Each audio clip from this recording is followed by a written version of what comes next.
Hi, friend. Trying to get comfortable in this car. It's been an insane morning.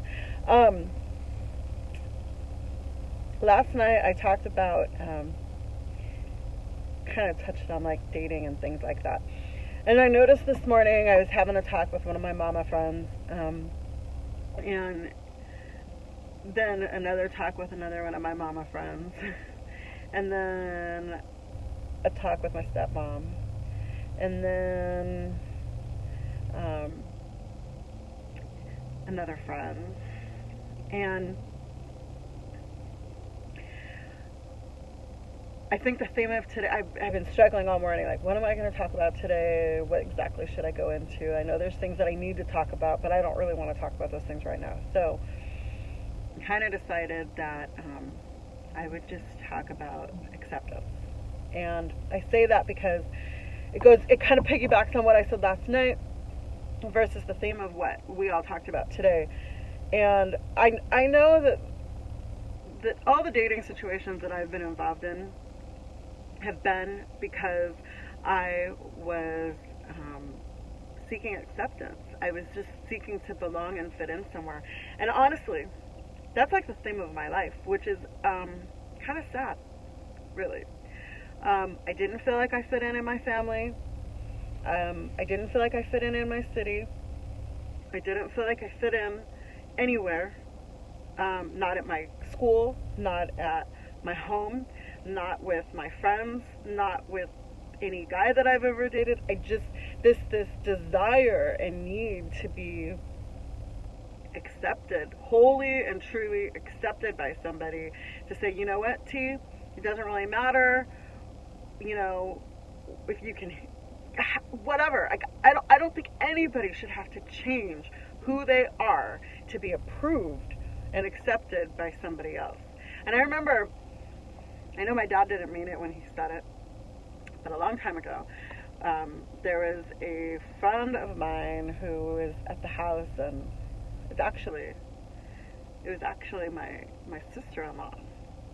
And now that I'm thinking about it, it was my sister-in-law. Okay, so my dad said, you know, why can't you be more like her? And I remember just being so annoyed. Like, because I'm not good enough the way that I am, you want me to change who I am to friends. There is only one you. One. There aren't 50 of you. There's one. There's only one me. There's only one you. There's only one guy right here walking by me with his little kids. Only one of us. You were designed to do what you can do. Only you. I can't do what you can do. You can't do what I can do. I'm not going to have the same influence that you have. You're not going to have the same influence that I have. Period. Every single person on this earth is here because there is a job for them to do. In some way, they are contributing in some way that another human being is not capable of contributing. Period. That's it. That's it. And it's taken me a long time to come to terms with this, that there's a place for me. There's a job for me to do. There's only one me, and I'm the only one capable of fulfilling the role that I can fulfill. There's nobody before me. There's not going to be anybody after me. I am the only me. And that's got to be good enough for somebody. And if it's not good enough for you, it's good enough for me. Period. I'm not apologizing. I guess I lost my connection for a little bit there. But I'm not going to apologize for being who I am to anybody. And I'm not going to alter who I am or change who I am or do any of that to make somebody else happy. I'm just not. So, on the dating thing, I can't tell you how many friends, I can't tell you how many times I personally or have friends that I know have changed something about themselves to make their person happy. And I'm not talking about compromise, okay? I'm not talking about,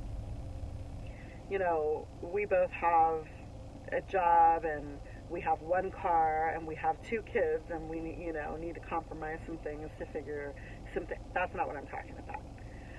I'm talking about changing something about the core of who you are. I've been told you smile too much, you talk too much, you have too much presence, you need to calm down, you're too hyper, you're this, you're that.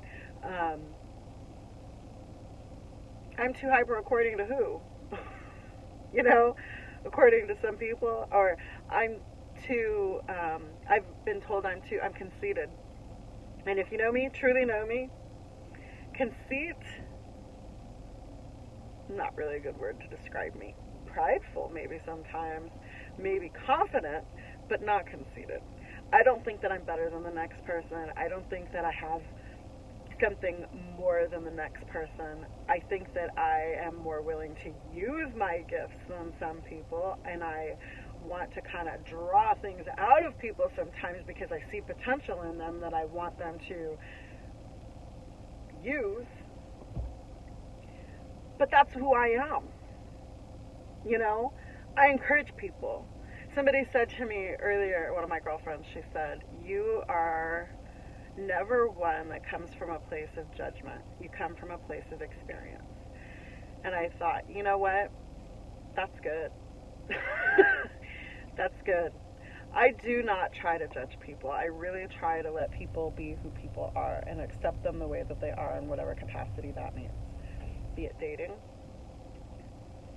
work relationships, friendships, whatever the case may be. But I'm finding that we all need to be accepted, and we all need to know that we're wanted and loved and cared for, and that somebody cares about us. I know I have cried myself to sleep a number of days thinking that I'm going to sleep and not, if I don't, and this is real.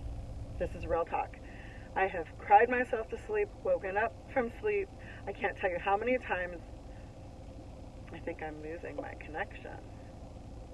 Okay. But I can't tell you how many times that I have gone through this emotionally because I was filled with the knowledge or the insight that there's nobody looking for me. There's nobody calls me on a daily basis. Nobody.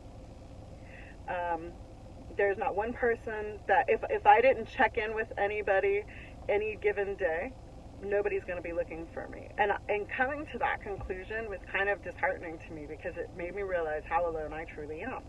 That if I don't contact somebody on any given day, there's nobody in the world that's going to be like, you know what? Where'd she go? Why isn't she contacting me today? That's weird. Let me reach out to her and figure out where she's at. I don't have that kind of accountability to anybody. I do have a couple of people today who definitely, if the couple days goes by, they're like, what's going on with her? But on a day-to-day basis, I don't have anybody checking in on me. I don't have that accountability. And I remember the first time I realized that, how paralyzing it was and how afraid I became that I could die and nobody would know. I could have a heart attack and nobody would care. Nobody would have that knowledge. And that was something that kind of that I believe Satan used to plague my mind. That he kind of just jumped in there and was like, played with it, and yeah, you're not significant. Nobody cares about you. You don't matter. Nobody cares if you exist or don't exist. And I mean, the attack on my mind has been real. Really real. I am my worst enemy, and I have definitely experienced crazy of crazies in my head. So I say all of that to say, you're only alone as you allow yourself to be, and you're only as accepted if you can't as you allow yourself to be. I have stayed my ground that I am who I am. Take me or leave me, love me or not, accept me or don't. I don't really care at this point because I'm confident enough in myself to know that I matter. If not to you, to somebody else, that's great, whatever. But I know that I matter. I know that my role is significant. I know that my place in this world is needed. I know that I am, the head, not the tail, and an overcomer, not a victim. I know that I am above and not below. I know that I am a child of God. And I know that I have a place in His kingdom. And that is something that I'm not going to debate religion. I'm not going into that. I know that there are a lot of people that would love to have that conversation or discredit certain religions. I don't tolerate that type of thing. I'm not down for that. I don't care.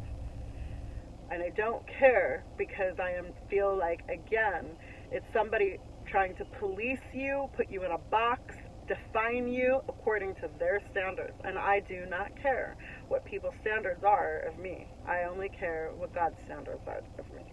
And that's it. And that's found in my relationship with God, not in what other people decide is their relationship where I fit. That's not for other people to decide. That's between me and God. So I, knowing that, just wanted to kind of touch bases on that with you to let you know that I hope you always know that I love and accept each and every one of you, and that you always have literally a phone call away, a message away from any single one of you who's watching this. You're never going to get pushed away. You're never going to get turned away. You need a hug, you got one. You need a pat on the back, you've got one. You want somebody to listen to your business ideas, you've got that. I am 100% in for whatever people need from me. And yeah, I just felt like I needed to kind of elaborate that on a little bit. I definitely have struggled with it, and it's just where we're at, friends. Not a cocky place. Definitely not a cocky place.